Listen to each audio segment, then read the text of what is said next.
Dicen que hay riquezas que brillan tanto, que ciegan incluso a los imperios. Somos un colectivo de entusiastas de las grandes historias del dinero, economía, finanzas y similares, que en cada video te entregamos el research más riguroso. Contamos con el apoyo visual de herramientas de IA, aunque somos nosotros quienes estamos detrás del research y el guión de los videos. Agradecemos tus likes, shares y suscripción. Ahora sí, te decía. Y eso fue exactamente lo que le ocurrió a España. En menos de un siglo, pasó de ser un reino fragmentado a convertirse en la fuerza más temida y admirada del planeta. Su bandera ondeaba desde los Andes hasta el Pacífico, y sus galeones cruzaban los océanos cargados con el metal más codiciado de la historia humana, la plata americana. Era la era en la que el sol, literalmente, nunca se ponía sobre sus dominios. Pero detrás de esa luz había una sombra. Porque el mismo oro y la misma plata que prometían inmortalidad fueron el veneno que lentamente envenenó su corazón económico. Ningún otro imperio en la historia había tenido tanto y perdido tanto tan rápido. En el siglo XVI, mientras otras naciones apenas soñaban con explorar el mundo, España lo poseía casi todo, y sin embargo, estaba sentando las bases de su ruina. El siglo comenzó con un descubrimiento que lo cambiaría todo, 1492. Con el viaje de Cristóbal Colón, España tropezó con un continente que se transformaría en su mina inagotable. En apenas 3 décadas, conquistó 2 de las civilizaciones más avanzadas del planeta, los aztecas en 1521 y los incas en 1533. Detrás de las espadas, los arcabuces y las cruces, venían los mineros, los fundidores y los contadores. Lo que encontraron era tan vasto que parecía irreal. La montaña de Potosí, en lo que hoy es Bolivia, comenzó a producir más de la mitad de la plata mundial.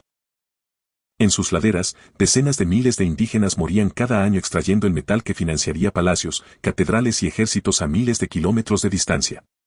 Entre 1500 y 1650, los galeones españoles llevaron a Europa más de 180.000 toneladas de plata y 2.000 toneladas de oro. Esa avalancha de riqueza era tan descomunal que, por primera vez en la historia, el comercio mundial se conectó de manera continua. Desde las minas de Zacatecas hasta los mercados de Sevilla, desde los puertos de Manila hasta los talleres de Pekín. La plata española se convirtió en el primer sistema monetario verdaderamente global. El mundo, literalmente, giraba alrededor de sus monedas. Pero lo que parecía un milagro económico ocultaba una trampa mortal. Porque España no estaba construyendo una economía, estaba cavando su propia tumba financiera. En los años de mayor esplendor, la inflación dentro del reino se disparó más rápido que en cualquier otra parte de Europa. El pan, el vino y la ropa se encarecieron hasta 4 veces en un siglo. Mientras los nobles se vestían con sedas italianas y los reyes financiaban guerras interminables, los campesinos apenas podían comprar comida. Paradójicamente, cuanto más oro llegaba, más pobre se sentía la gente. La paradoja era brutal, el imperio más rico del mundo no producía casi nada. Las industrias locales se marchitaban porque era más fácil importar que fabricar. Las minas del Nuevo Mundo habían convertido a España en el primer consumidor global y a media Europa en su proveedor. Los banqueros genoveses, los mercaderes flamencos y los artesanos alemanes se enriquecían vendiendo a un país que parecía flotar sobre plata. Pero debajo del brillo, la base productiva se corroía lentamente. Y mientras el dinero fluía, también lo hacía la arrogancia. Los reyes Habsburgo comenzaron a verse no como monarcas, sino como elegidos por Dios para defender la fe católica en todo el continente. Cada guerra era una cruzada, cada gasto, una misión divina. Las guerras contra los turcos, los protestantes, los franceses y los ingleses devoraban las arcas más rápido de lo que los galeones podían llenarlas. España había creado el imperio más extenso del planeta, pero lo estaba financiando como si el tesoro fuera infinito. Cada nueva flota del tesoro que llegaba a Sevilla servía para pagar deudas anteriores, mientras se pedían préstamos basados en los envíos que aún no habían zarpado de América. Era un juego financiero suicida, una ruleta que giraba al ritmo de los vientos del Atlántico. Si un galeón se hundía en una tormenta o caía en manos de piratas, todo el sistema se tambaleaba. Y lo haría, una y otra vez. En 1557, 1575, 1596 y 1607, el imperio más rico del mundo declaró bancarrota. 4 veces en 50 años. 4 colapsos financieros consecutivos. España había descubierto el secreto del poder global, pero también el costo de confundir riqueza con dinero. El oro la hizo poderosa. La plata la hizo temida. Pero la avaricia la hizo frágil. Y lo que estaba a punto de suceder sería una lección tan monumental que cambiaría la economía mundial para siempre. El precio del tesoro. A medida que los galeones cruzaban el Atlántico, España comenzaba a vivir una ilusión contable sin precedentes. En apariencia, la nación más poderosa del planeta. En la práctica, un gigante de pies de barro sostenido por el crédito. La monarquía hispánica, bajo los Habsburgo, se convirtió en el primer estado moderno en depender de préstamos internacionales a gran escala. Los banqueros alemanes Fugger y, más tarde, los genoveses, se transformaron en los auténticos arquitectos del imperio, financiando guerras y flotas con la esperanza de que la plata americana siguiera fluyendo sin interrupción. El sistema parecía funcionar, hasta que dejó de hacerlo. España no solo gastaba lo que llegaba, sino lo que aún no existía. Cada embarque de plata era una promesa, un cheque postdatado firmado por un océano de incertidumbre. Y cuando las tormentas o los corsarios ingleses interceptaban un convoy, las consecuencias eran devastadoras: impagos, devaluaciones, crisis de confianza. En 1557, Felipe II suspendió pagos por primera vez. 30 años después, repitió la historia. Lo más alarmante no fue el incumplimiento, sino la normalización del colapso. España aprendió a convivir con la quiebra como si fuera una estación más del calendario. Mientras tanto, el precio del dinero se disparaba. La llamada revolución de los precios, el primer episodio de inflación global documentado, estalló con una fuerza nunca antes vista. Según los registros del historiador Oro Hamilton, entre 1500 y 1600 los precios en Castilla aumentaron entre 300% y 400%, un fenómeno que afectó a toda Europa, pero golpeó con especial brutalidad a España, el punto de entrada del metal. El pan se volvió lujo, los salarios reales se desplomaron y la brecha entre ricos y pobres alcanzó niveles explosivos. Era la primera vez que el dinero perdía valor a escala planetaria, y el origen estaba en las minas de Potosí. Paradójicamente, las ciudades del imperio se llenaban de iglesias doradas, palacios con frescos italianos y calles empedradas. Pero todo ese esplendor era importado. Las industrias locales, textiles, metalurgia, manufacturas, se apagaban ante la competencia extranjera. ¿Para qué producir si el mundo entero estaba dispuesto a venderte todo lo que quisieras a cambio de tu plata? España se transformó en un consumidor voraz, un país que confundió la circulación del dinero con el crecimiento real. Mientras tanto, los Países Bajos, Inglaterra y los pequeños principados alemanes reinvertían cada moneda robada o ganada en manufactura, bancos y astilleros. Los números no mienten: entre 1556 y 1665, más del 40% del ingreso de la corona se destinó al pago de intereses y deudas. Felipe II y sus sucesores gastaban fortunas inimaginables en ejércitos para mantener su imperio, mientras el flujo de plata se convertía en humo contable. La guerra de los 80 años contra los rebeldes holandeses, sola, consumió casi la mitad del presupuesto imperial durante décadas. Cada batalla costaba miles de vidas y millones de ducados. Cada victoria temporal se financiaba hipotecando el futuro. Y así, el dinero que debía consolidar la supremacía de España terminó alimentando las economías de sus enemigos. Los barcos construidos en Génova, las armas compradas a Alemania y las telas venecianas eran pagadas con plata americana. El oro español circulaba por Europa como la savia que nutría a sus rivales. Inglaterra, Francia y los Países Bajos no necesitaban conquistar las minas del Nuevo Mundo, bastaba con venderle a España lo que no producía. La paradoja era perfecta. Mientras España creía dominar el mundo aprendía a dominar a España. La plata fluía como un río imparable, pero cada moneda que entraba al reino erosionaba un poco más su autosuficiencia. Era una economía construida sobre arena. Y la marea estaba por empezar a subir. Los piratas del tesoro. En el siglo XVII, el mar se convirtió en el tablero financiero del mundo. Cada galeón que partía de Veracruz o Cartagena de Indias hacia Sevilla era mucho más que un barco. Era una bóveda flotante, un banco en movimiento cargado con las esperanzas de un imperio endeudado hasta el cuello. Los piratas lo sabían. Pero más importante aún, lo sabían los gobiernos de sus enemigos. Inglaterra y los Países Bajos transformaron la piratería en política económica. Cada asalto a una flota del tesoro no era un acto de rebeldía, sino una estrategia de guerra financiera diseñada para colapsar el crédito español. Los nombres de los corsarios se convirtieron en leyendas. Francis Drake, John Hawkins, Henry Morgan o Pitt Heyn dejaron de ser meros saqueadores para convertirse en los agentes de una nueva forma de poder, el poder del dinero robado y reinvertido. En 1580, cuando Drake completó su vuelta al mundo tras asaltar múltiples puertos españoles, regresó a Inglaterra con un botín equivalente a la mitad del ingreso anual del reino. Isabel I lo recibió con honores y utilizó su tesoro para expandir la flota inglesa. Aquello marcó un cambio irreversible. El oro español comenzó a financiar el nacimiento del Imperio Británico. El golpe más humillante llegó en 1628, cuando el corsario holandés Pietijn interceptó una flota completa frente a las costas de Cuba. 11 millones de florines en plata desaparecieron en un solo día. Era tanto dinero que, al llegar a Ámsterdam, los precios del oro y la plata colapsaron temporalmente por exceso de oferta. La noticia recorrió Europa como un terremoto. La corona española había perdido su tesoro y, con él, su crédito. Los banqueros genoveses se negaron a otorgar nuevos préstamos, los pagos a los ejércitos se suspendieron y el imperio entero entró en un paréntesis de asfixia financiera. Mientras tanto, las potencias emergentes aprendían observando. Inglaterra comprendió que la verdadera riqueza no se encontraba en los galeones, sino en los sistemas que podían producir dinero incluso en tiempos de guerra. De ese razonamiento nacieron las primeras instituciones financieras modernas, la Compañía de las Indias Orientales en 1600 y, más tarde, el Banco de Inglaterra en 1694. Los holandeses fundaron la Bolsa de Ámsterdam en 1602, un mercado donde las acciones de las compañías comerciales podían comprarse y venderse libremente.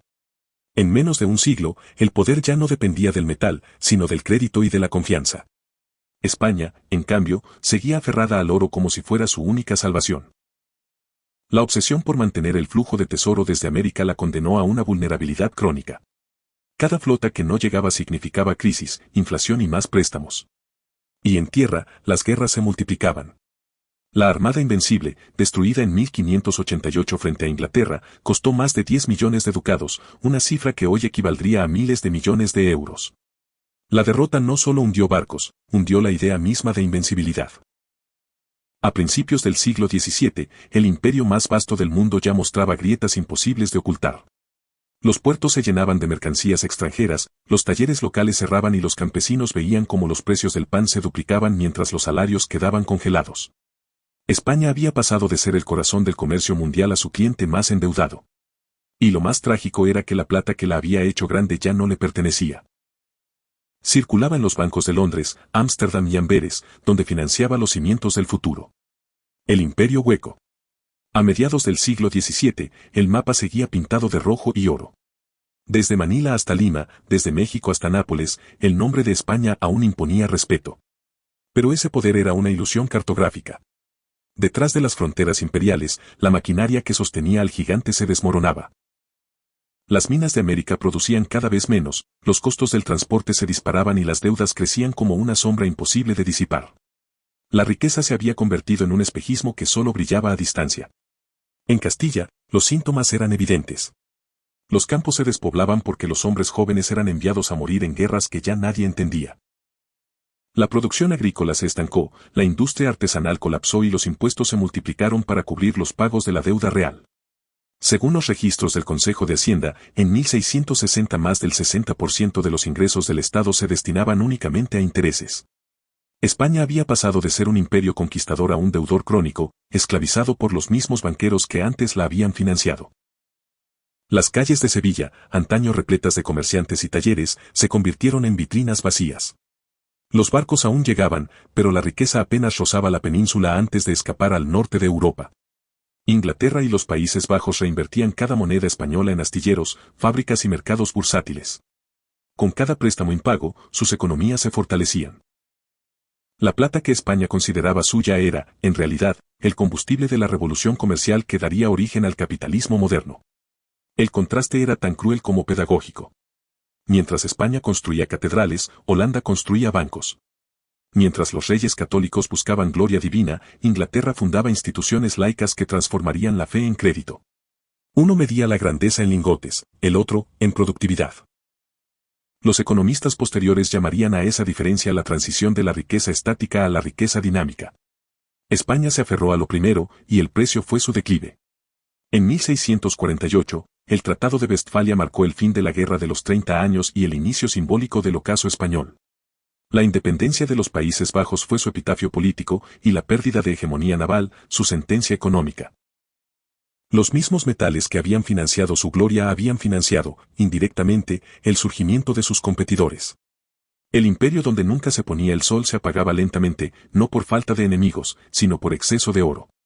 Y ese brillo, una vez cegador, solo servía ya para reflejar su vacío. El eco del colapso. A inicios del siglo XVIII, España aún conservaba un mapa imponente, pero su economía era un cuerpo agotado. La plata de Potosí había perdido pureza, las rutas comerciales eran cada vez más peligrosas y las guerras habían vaciado los cofres. En 1700, con la muerte sin herederos de Carlos II, la corona pasó a los Borbones, y con ellos llegó una nueva etapa de reformas que intentó revivir un modelo ya moribundo. El imperio que alguna vez dictó el rumbo del mundo apenas sobrevivía de su reputación. Las señales del colapso eran inconfundibles. El ejército no podía pagarse, los puertos se deterioraban y la nobleza seguía aferrada a privilegios medievales. Mientras Inglaterra inauguraba la revolución industrial, España seguía midiendo su prosperidad por el peso del metal y no por el pulso de sus fábricas. El mundo había cambiado de lógica, y ella no lo había notado. En 1750, la producción de plata había caído un 35% respecto al siglo anterior, mientras los ingresos del Estado eran absorbidos por una deuda que ya no se podía ocultar. La historia, sin embargo, no se detuvo ahí. Inglaterra, Holanda y Francia habían aprendido la lección española, el oro no bastaba, lo esencial era el sistema. En lugar de depender de un flujo de tesoro incierto, construyeron instituciones que generaban riqueza reproducible, comercio, industria, crédito. Esa fue la diferencia que definió los 3 siglos siguientes. La Compañía de las Indias Orientales, la Bolsa de Londres y los bancos centrales transformaron la volatilidad del dinero en una arquitectura económica que todavía sostiene al mundo moderno. España, en cambio, se hundió en un silencio prolongado. Su vasto imperio colonial comenzó a fracturarse. En el siglo XIX, las guerras de independencia en América Latina terminaron por desmantelar lo que quedaba de su poder global. Los galeones de plata eran ya fantasmas del pasado, y las minas que alguna vez habían alimentado su gloria se convirtieron en cicatrices de tierra abandonada. La nación que alguna vez poseyó el planeta entero entró en una larga siesta histórica de la que solo despertaría siglos después. Y sin embargo, su historia sigue siendo una advertencia. Porque lo que destruyó a España no fue la falta de riqueza, sino la incapacidad de convertirla en valor sostenible. Confundió abundancia con prosperidad, crédito con poder, gasto con crecimiento. Lo que la plata hizo con su economía, hoy lo hacen las burbujas financieras, el endeudamiento masivo y la inflación global. Los mecanismos cambian, pero la lección permanece: cuando una sociedad vive por encima de lo que produce, el colapso no es cuestión de azar, sino de tiempo. El espejismo del poder. El final del Imperio Español no llegó con una gran batalla, sino con un silencio prolongado. No hubo invasión, ni traición, ni un enemigo que lo derribara desde fuera. El coloso se desplomó desde dentro, víctima de una enfermedad que él mismo había creado, la abundancia sin propósito. España no fue derrotada por sus rivales, sino por su propia incapacidad para entender la naturaleza del poder.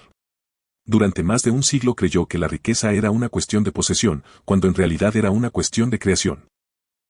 Lo que el oro y la plata habían hecho era construir una ilusión colectiva.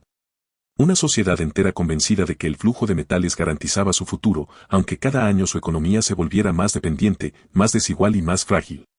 La historia demuestra que ninguna cantidad de tesoro puede sostener un sistema que no produce valor real. Las minas de Potosí eran inagotables en apariencia, pero cada lingote extraído erosionaba un poco más la autosuficiencia del reino. España se convirtió en el primer laboratorio de la economía global y en su primera víctima. El error español fue confundir dinero con riqueza, abundancia con desarrollo y poder con sostenibilidad. 3 conceptos que, 5 siglos después, siguen repitiéndose en otras formas: burbujas inmobiliarias, deuda pública infinita, inflación disfrazada de crecimiento. Cada ciclo de prosperidad rápida tiene el mismo origen, la ilusión de que la liquidez equivale a progreso. España cayó porque su sistema era incapaz de crear valor más allá del tesoro. Hoy, las naciones que repiten ese patrón solo están construyendo su propia versión del mismo colapso. La historia de España no es solo la de un imperio, es la metáfora perfecta del comportamiento humano frente a la abundancia. El impulso de consumir antes que construir, de gastar antes que invertir, de celebrar antes que pensar. En el siglo XVI, esa tentación tomó la forma de galeones repletos de plata. En el siglo XXI, se manifiesta en pantallas que imprimen dinero digital, mercados saturados y promesas de riqueza instantánea. La diferencia es que ahora el océano es financiero y las tormentas, globales. Y, aún así, la lección sigue siendo clara. La prosperidad no depende del tesoro que posees, sino de lo que haces con él. España enseñó, sin proponérselo, que ningún imperio puede sostenerse sobre la codicia, la deuda y la complacencia. Su caída fue el precio de haber confundido brillo con poder. Porque el verdadero oro, el que no se oxida con el tiempo, no está en las minas, ni en los cofres, ni en los bancos. Está en la capacidad de una sociedad para crear, aprender y adaptarse. Todo lo demás, incluso los imperios, termina hundiéndose bajo su propio peso. La historia no se repite, pero rima con precisión inquietante. España creyó haber encontrado el secreto de la riqueza eterna y terminó descubriendo que ningún imperio es demasiado grande para caer. Hoy, entre burbujas, deudas y promesas de dinero fácil, esa lección resuena más fuerte que nunca. La verdadera pregunta no es qué hizo España mal, sino si nosotros seremos capaces de reconocer el momento en que estamos haciendo lo mismo.